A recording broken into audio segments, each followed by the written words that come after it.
What's up, everybody? This is Fred Richani of TSC. We have right here on the Sports Courier Podcast an inspirational guest, one that's helping out kids, one that was a walk-on in college, one that was an undrafted free agent in the NFL, just had a successful rookie season with the Miami Dolphins. He's the definition of perseverance. We are talking to Patrick Laird, running back of the Miami Dolphins, coming off of a rookie campaign. Patrick, how's it going?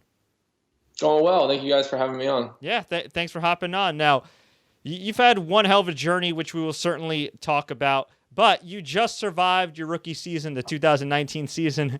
Looking back at it, how was it? Exceeded my own expectations in some way, but no, it's a long season. They always warn you about it, but you don't really understand that until you go through it. But, it's a dream come true, and it was a great season. Obviously, we want to get more wins, but towards the end of the season, I think a lot of the guys on the team felt like we were building something strong, and so excited for that going forward. Yeah, for sure. And I've interviewed a number of undrafted free agents who ended up in the pros, each with their own unique story. When you did go undrafted, was there something in the back of your mind that said, oh man, I may have to have a backup plan here? Or were you pretty confident that you'd eventually end up on a roster? I mean, there's always a little bit of doubt in the back of your mind. I think it's okay to have that. Sometimes that's healthy and can drive you. But, I went to Cal and, graduated and, studied business and political science. So I figured if football didn't work out, I could figure out something, but I was just all in for football and, continue to be that way now. So I'm going to try to play as long as I can. Now, doing some research on you, from what I understand, before you got into football, you actually wanted to play college basketball? I mean, growing up, my goal was to play professional basketball in Europe. For whatever reason, that was what I wanted to do. Kind of sold myself short, didn't think I could play in the NBA, but I wanted to play in Europe. And then it was my sophomore year of high school is when I really fell in love with football. And that's kind of when I changed my focus. My older brother played college football. My dad played college football. And so that's kind of when I changed what I wanted to do. And then so my goal was after that was to play college football. And what led you to trying to walk on to Cal Berkeley and obviously ended up being successful there? Because from what I understand, you actually had some options, right? Yeah, so I had a couple schools recruited me back east. My brother played at Cornell. So I was thinking I was going to go, play at like a good academic school back east. And then I had a good senior season, and my coaches said, "Hey, maybe you could play at Division I, Power 5 school possibly." And I thought, "All right, let's send my film out if you want, but I don't want to sacrifice the academics of some of the opportunities I had with the schools I was talking to." So they sent my film out to some schools, and Cal came back and said they liked me as a walk-on, and I did some research, saw that the business schools ranked really high, and kind of how I made my decision. I believe you were 7th on the depth chart at one point at running back. Yeah, they released those depth charts in fall camp in the spring, and so yeah, I was 7th string, and it's kind of a funny thing to look back on. Yeah, it's pretty crazy, and you broke out your last 2 years at Cal. Pretty incredible. But how did you maintain that balance? Because I'm sure there's going to be a lot of college students listening, watching this, whether they're playing a sport or juggling a full-time job and other responsibilities. How the hell did you balance business school and football, which are both ridiculously demanding? It's just two things I really like. So I was blessed growing up having parents that stress education. I have 3 older siblings that were all very smart, and I kind of just took after their lead. So I enjoyed school. I like to learn. I like studying. So that part of it was fine for me. And then football is just another passion of mine. So it's just being a college student athlete, playing football was like the best part of my life so far. I mean, obviously playing the NFL is cool, but it was just like 2 things that I really enjoyed doing. So obviously it's tough, but I was lucky since I enjoyed both of those things. When did the game, at least in college, start slowing down for you where you realized, okay, I'm different from everybody else and I'm one of the upper echelon guys? Like, when did it get to a point where you're like, all right, you know what? I'm finally really getting the hang of this, and I know I can make this a career. Yeah. I mean, early on, so I played my true freshman year, and I was making plays in camp. And so that's when I knew, okay, I actually belong here. I went to a small high school, so some people doubted if I could actually play at the next level. And so you're just making plays early on, but I didn't get opportunity. I didn't play as much until my junior season. and had a breakout game, the second game of the season. And that's kind of when I just, felt like, okay, I'm not just like a role player or playing special teams. I can actually make some plays on offense as a running back, and kind of went from there. You also caught the ball, and I think actually, I don't know if you threw a touchdown, but you threw a few passes in college, right? I actually threw 2 checkdowns. So both of the plays were designed for me to throw it over the top to a slot receiver running like a seam or a corner. And I throw an interception, and I saw if like the safety didn't bite on the run, I was supposed to just like run the ball. But one of our wide receivers just decided to run like a 10-yard hitch, and it was not planned. We hadn't practiced it at all. And so both times, actually, I just threw the ball to that receiver, and I think they both went for first downs. So 2 checkdowns in my career.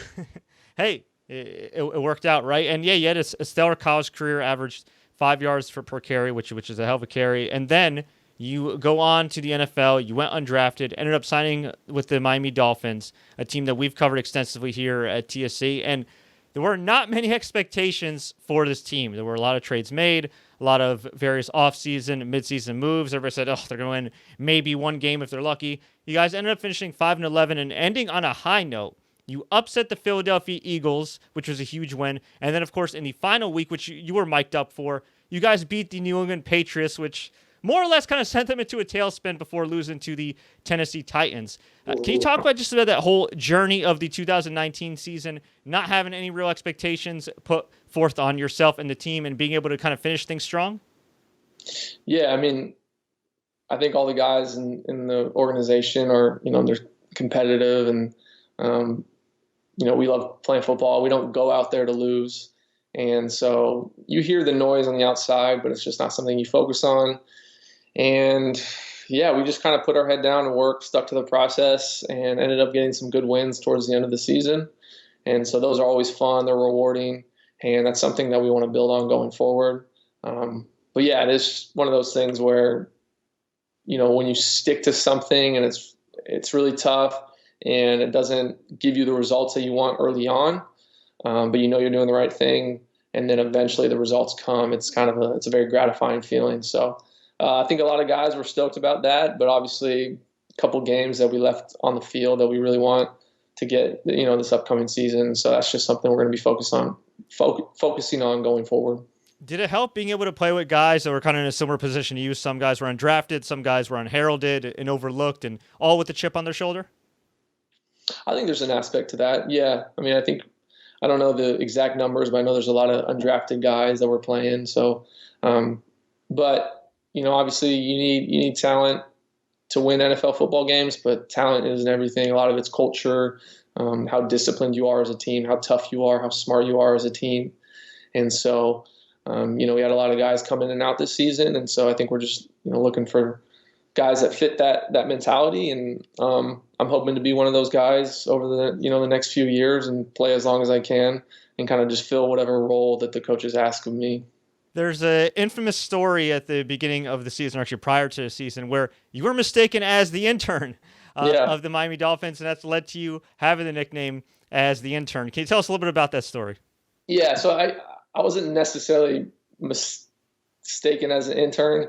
The stories kind of got twisted around a bit, but basically the gist of the story is I go into the dining hall or cafeteria area to eat, and there wasn't many players in there. So I just sat down with one of the operations guys that I knew, and we're just kind of talking. And then some of the operations interns that were there that summer come and sit with us. And so, they're still college students. I'm asking them questions. Oh, how's it going here? How do you like Florida? What do you study in college? What are you interested in? And after about 10 minutes, one of them looks at me and he says, "So what do you do here?" And I was like, "Well, I'm on the team." And he was like shocked, and he was very apologetic, and he thought he offended me, but I wasn't offended in any way. But anyway, so I tell that story to the team because sometimes the rookies get called down, tell a joke, sing a song, or tell a story. So I told that story thinking it was pretty funny. And ever since then, some of the offensive coaches started referring to me as the intern, and kind of went from there. Hey, there's worse nicknames. Yeah. And you had an awesome career highlight, the first career touchdown in your NFL run against the Philadelphia Eagles. How'd it feel to kind of get in that end zone and finally accomplish that goal? It was awesome. There's no feeling like scoring a touchdown in a football game. I remember, my first touchdown in youth football. It's like, I don't know how to describe it. It's just like the best feeling in the world. And then, obviously when I did it in college, it was awesome. And then to do it in the NFL was like extremely surreal. It's just not many people get the opportunity to do that. It meant a lot for our team. So I was just really happy to help us get that win against the Eagles. You play with, of course, Ryan Fitzpatrick, a guy who is a veteran. He seems like a pretty easygoing guy, also a fiery competitor on the field. He has an epic beard. He's a guy that's not afraid to use his legs, despite the fact that he's been in the NFL for well over a decade now, a decade and a half, and has taken his fair share of licks. What's it like playing with Fitz? It's awesome.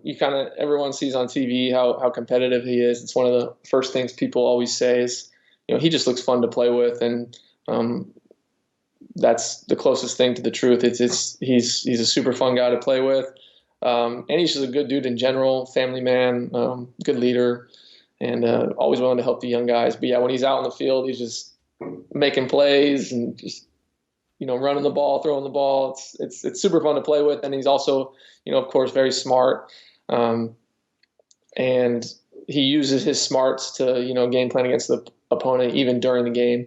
So he'll see things and kind of just tell you to maybe run a route differently or whatever it is. And so he's an extremely fun guy to play with. You've had a chance to play with two guys with an extensive defensive background, Justin Wilcox, Cal, and then of course Brian Flores, former defensive coordinator of the Patriots, now the head coach of the Miami Dolphins. Can you just talk about the positive influence they've had on you? Yeah. So when I got into college, we had an offensive-minded head coach, and I was like, as an offensive player, I thought that's the best way to go. But then when we hired Coach Wilcox, going into my junior season, I realized that offensive or defensive-minded coaches, whatever it is, it doesn't matter about which side of the ball they might secretly root for during practice. It's all about just the leader they are and the type of standard they set. And I'd say actually both coaches are very similar in that they have a certain, way that they want the game to be played. They want smart, tough, disciplined players, and they kind of harp on that every day. And, it's not some secret play or scheme that's going to beat another team. It's going to be just the stuff you do every day in practice, leading up to the games, the preparation. They stress very similar things, and I love that type of leadership. And so, very, very fortunate to be coached by both those guys. Not only were you a student athlete, graduating business school, doing your thing on the football field for Cal, but also running an awesome program called Walk On, Then Run, summer reading challenges for kids, positively impacting young lives. Can you talk a little bit about that? Yeah, so going into my senior season is when I decided, I want to play football professionally. So in the prior summers, I had done internships and those sorts of things. And I said, I'm just going to focus on football this summer. But, there's only so many hours a day that you can work out. And so I said, with my extra time, I should do something that I enjoy doing and kind of positively impact the community. And during my junior season, I had done this touchdown celebration where I would pretend to read a book. And that's kind of another story. But so the Cal fans had learned that I, love football, like playing football, but I also enjoy school and enjoy reading. And so I formed a program, pitched it to Cal Athletics. They got on board, and we started the first summer reading challenge. And kids read 4 to 6 books. They filled out a journal, and they brought the journal to our first game of the season, and they got 4 free tickets for them and their family. And we did it this past season as well, and hopefully we're going to do it moving forward. People, of course, can check that out online, walkonthenrun.com. Great stuff, man. That's a really great cause. Now, we have some rapid-fire questions, some really random questions, just for some people to get to know you better. Are you ready? All right. Favorite spot in Miami? Favorite spot in Miami? Does it have to be in the city? Oh, you know what? I went to Joe's Stone Crab with my girlfriend, and that was super good. So I'm going to go with Joe's Stone Crab. I know it's probably cliche, but it's good food. What's your favorite cheat meal? Cheeseburger with jalapenos and French fries. I like the sound of that. Yeah. Who is your funniest teammate and why? I say Jamal Wiltz is my candidate for funniest teammate. You wouldn't expect it. He's kind of like a quiet, low key guy, but every once in a while he just kind of like has these like, one sentence funny things he says during meetings or in the locker room. And I think he's a hilarious guy.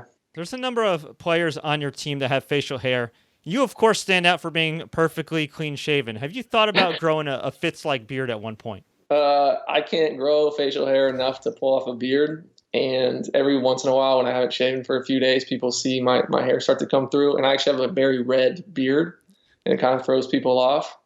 So every time someone just like, they'll say like, ooh, you have like red hair growing on your face. It's just kind of like throws people off. So I don't think I could really pull it off. Maybe in a couple of years when more hair starts to come in. No disrespect to people with red hair. What's your earliest football memory? Earliest football memory? Probably so I started playing in 5th grade. I was kind of late, but I was going to say my first touchdown. I played defensive end and tight end in youth football. Like that was what I played. And I was on a really good team. And so they took out, how like if you're up by a certain amount, they can take out a couple of players. Mm-hmm. So they took out our running backs and they put me in at running back. And the very first time I touched the ball, I broke a couple tackles and scored a touchdown. So I'd say that's probably my earliest memory. Awesome. Who was one player that got you hooked? Was there one or two guys either that you played in Madden or that you saw in SportsCenter and you were like, man, I got to be like that guy?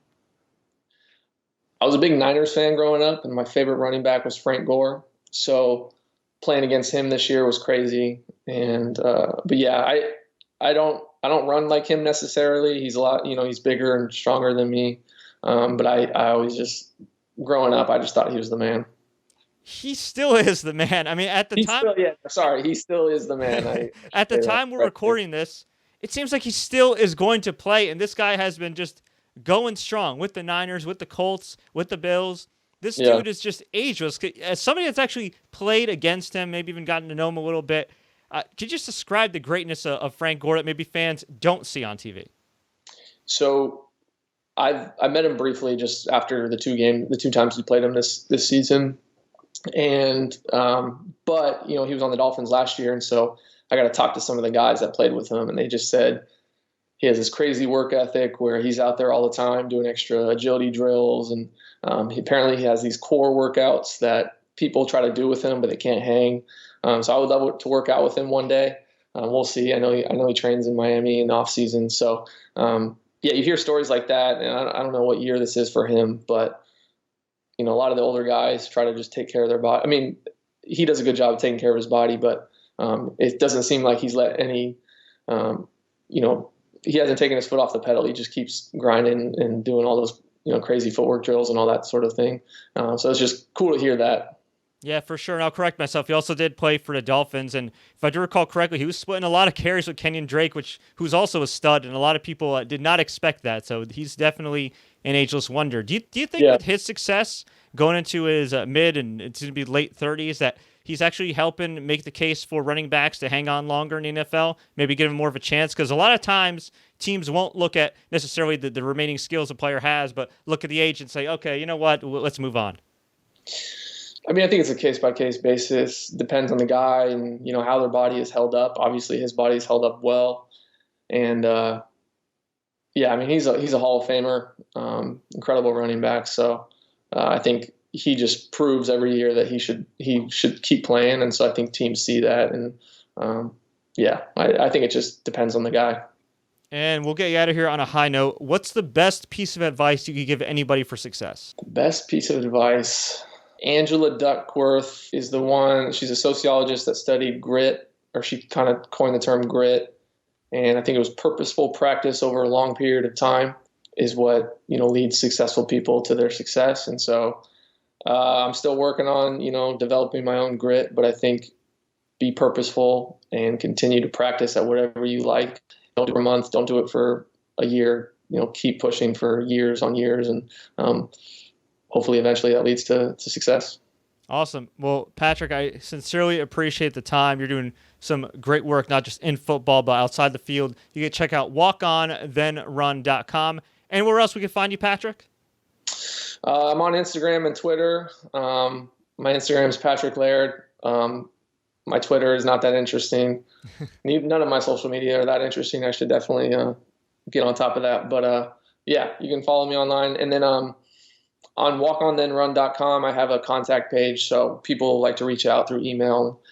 I try to do my best to respond. As you guys know, I'm not the greatest. Sometimes get kind of busy. But yeah, I love when people reach out on Instagram or on my website, and love to connect with people.